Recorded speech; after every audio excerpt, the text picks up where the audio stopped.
Hello everybody, my name is Benjamin Bloom. This is the Benjamin Bloom Football Channel. We are back with another transfer update. This has been a great series. We're on episode 12 today, looking at every single player that goes in or out of a championship club this transfer window. We look at it from the buying club, from the selling club, and from the player's point of view. And it helps teach me who is coming into this wonderful division for our coverage next season. Remember, we only talk about done deals, so no rumours and things of that nature. And all my figures come from Transfermarkt.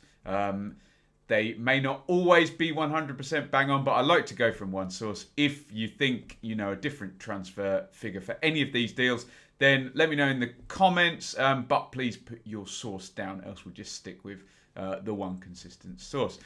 And a big one to begin with. Iberi Eze has left QPR to join Crystal Palace for an undisclosed fee. Eze was one of the jewels in the crown in the Championship. Lots of links throughout the seasons, often to London clubs, and that's how it's played out. I think Crystal Palace tweeted "Made in South London," so they're kind of playing up that that they've essentially brought back home one of their own. Eze is a superb player, really. He's been out on loan at Wycombe a couple of years back, but I first saw him play as a number 10 for Steve McLaren at Portman Road. He played really well in a game away at Ipswich, obviously, last season. I think he tailed off a bit towards the end of last season, as in 2018-19. But the season just gone 2019-20. Absolutely superb player, great dribbler, great carrier of the ball. A great goal scorer as well, and scorer of spectacular goals, as referenced in that crazy last game of the season, that last day where QPR at West Brom scored just a filthy goal. And a really impudent player who can see something that other people can't see. Well, maybe other people can see, but has the skill to pull it off. I love his style, languid movement on the ball. Superb player, 16 million quid. There are his stats from last season. Just stunning, really. Look, 46 games, so durable. 14 goals, 8 assists. Who scored have got 10 man of the matches. 7.36 on their rating. Look at his numbers from on the left cutting in. That's where Mark Warburton kind of ended up with him. You know, this idea that you have one main striker in a 4-2-3-1 or a 4-3-3, with Warburton generally a 4-2-3-1. And the number 10, like Buendia did for Norwich, doesn't have to play down the centre, the most creative player, drifting in from the left-hand side. Difficult to pick up.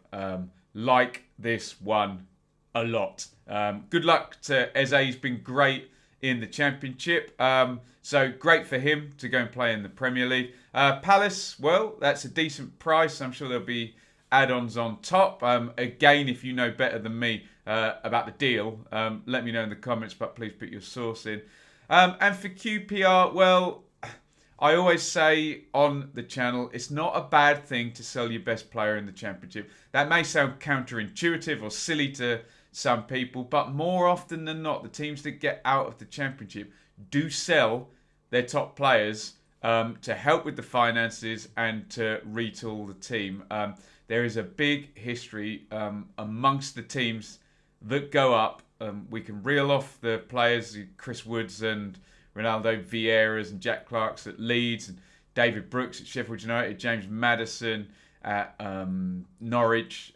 There's a big history of teams going up automatically and doing that. So good luck to him, and he's been a joy to watch as a brilliant player. Oh dear, here goes another player out of Wigan. This is Jamal Lowe, who's chosen Swansea. I'm liking the look of Swansea's recruitment this season. You can see the list there. Corey Smith, Freddie Woodman, Morgan Gibbs-White, Mark Guay, spoiler alert, who we're going to talk about in a second, and now Jamal Lowe as well. So Lowe had worked his way up from Pompey, where he was with Paul Cook, to Wigan last season. Really, really good season. I mean, everyone was good for Wigan, but Lowe, excellent in the sort of wide right position in a 4-2-3-1. Nice direct attacking player. We know exactly what he'll do, and he'll likely go into that position at Swansea there. There are his stats from last season. Again, like Eze, very, very durable. Appeared in all of their games. 6 goals, 5 assists there. All looking rosy at Swansea. Not so much for Wigan. Look at the outs now. Ridiculous. Moore, Robinson, Gerhardt, Lowe now, Weir, Balogun, McLeod, Dunkley, Gwali, Williams, Marshall, Lang, Roberts, Pilkington, Jacobs, Obi, Fox, and then of course the lone players they had as well. Shocking scenes. So I would say good deal for Swansea, good deal for Lowe, who keeps just working his way up that pyramid, and bad deal for Wigan, but they've all been bad deals for Wigan recently. Here's Mark Guehi then, returning to Swansea, 20-year-old defender on loan from Chelsea. They had him in there last season, and with Van der Hoorn's contract being run down, does Guehi just slip in there alongside Joe Rodden, who had some injury problems, but that's looking very, very nice. Obviously, you see up the top there, Baston was replaced by Rhian Brewster. I'm sure there'll be a big fight to get him into your club next season. But if you look at it, Morgan Gibbs-White, we've mentioned. Woodman has come back there on loan. Jamal Lowe can slip in there into the free off the front. And I'm missing someone, aren't I? Let me just scroll back through. Corey Smith will go into the midfield. It's already well stocked there with Fulton and Grimes. I wonder, do we see someone go out for big money? The fact that they've got too many central midfielders, I wonder whether it would be Grimes. But let me know what you think. Good deal again, and the Steve Cooper connection with players he's worked with before, looking good. 2 in at Millwall. Obviously, they go in as undisclosed. We never know what Millwall pay. And they are returning players. Firstly, there is Scott Malone, who you can see played for Millwall between 2012 and 2015. And secondly, that is Mason Bennett, who Gary Rowett had taken on loan. Bit of a tough time off the pitch for Mason Bennett last season, but seemed to find his home at Millwall. I like this a lot. I like Millwall's recruitment period. There's Scott Malone's career history, and he's no mug. Philip Cocu obviously didn't fancy him. He's gone for Max Lowe and Jaden Bogle. He's gone for young fullbacks there.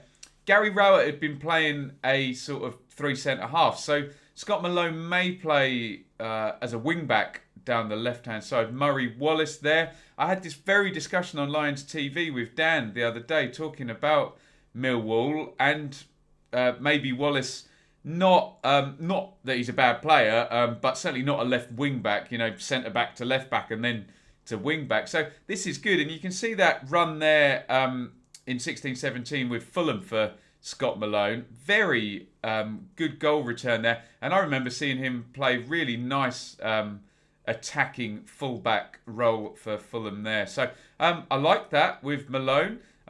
Mason Bennett seems to have been around forever, doesn't he? Because he made his debut at some scandalously young age, didn't he?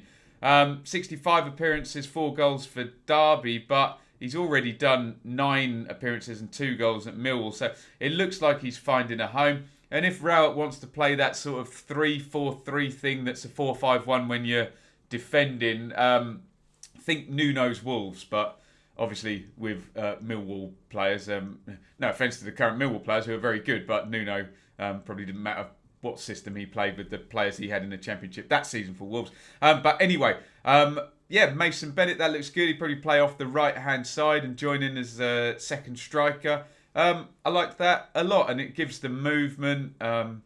If Jed Wallace is still going to be there around someone like Matt Smith up the top. So I like this business by Millwall as well. Obviously, the Derby didn't want either of those players in. Cocu didn't want them. So looks like a good deal all round. And they're added to Ryan Woods and Troy Parrott.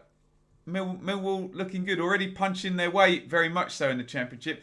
Can they go up from 8th, even closer towards their playoffs? This is Fuad Bachiru, who has joined Nottingham Forest from Malmo. Didn't Forest play Malmo in one of their European Cup final wins? Someone fact check me in the comments on that one. Never heard of this guy, to be honest. Defensive midfielder there for Forest. They've also bought Jack Colback in that position, known to Graham Potter and Ersteson there. 30 years old. We know Sabri Lamouchi loves a defensive midfielder. He's nice sitting 4-2-3-1 there.